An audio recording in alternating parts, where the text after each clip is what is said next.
રોટલો મળવા બેસી ગઈશું. રોટલા મારે કરવાના છે, 2 રોટલા બનાવવાના છે. રોટલો મળી ટીપા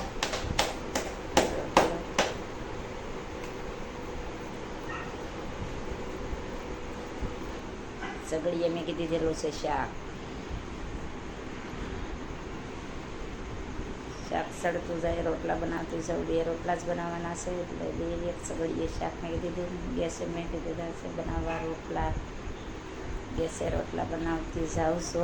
વાર સાઈડમાં પણ બીજું કામ કરતી જાઉં. એક રોટલો સડી ગયો છે, બીજો રોટલો આગળ ટીપાઈ જાય એટલે નાખી દેવાનો છે તાવડીમાં. રોટલો સડી ગયો, પાછું ખોલી નાખ્યું શાકને. પાછું શાકને મળે હલાવા. સગડીએ શાક નાખેલું હોય એટલે હલાવતું રહેવું પડે, નકર સગડીએ સોટી જાય છે. સગડી છે પણ તીનનું વાસણ એમાં સારું તો નથી. સ્ટીલના વાસણ ઉપર જ તે રસોઈ બનાવવાની એટલે સ્ટીલના વાસણમાં શાક સોટી જાય છે. વાસણ ડબ્બો મૂકી દીધો એક વાગ્યો સાઈડમાં. રોટલો સડે છે તો બીજું કામ થતું જાય છે.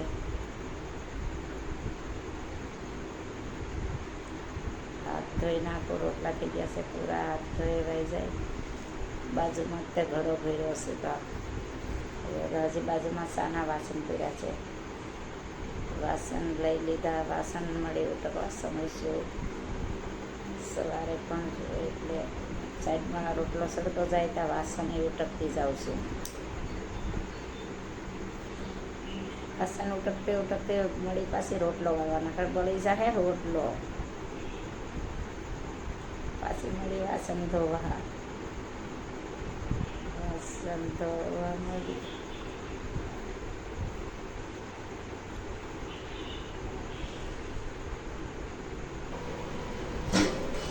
પાછું કર્યું શાક. હવે શાક સડી ગયું છે તો અમે સ્ટીલની હલવાઈમાં પણ શાક બનાવીએ. એ પણ સગડી ઉપર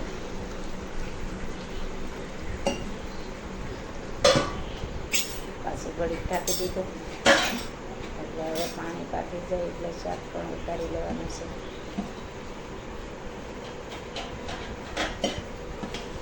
રાતમાં તો કામ સારું.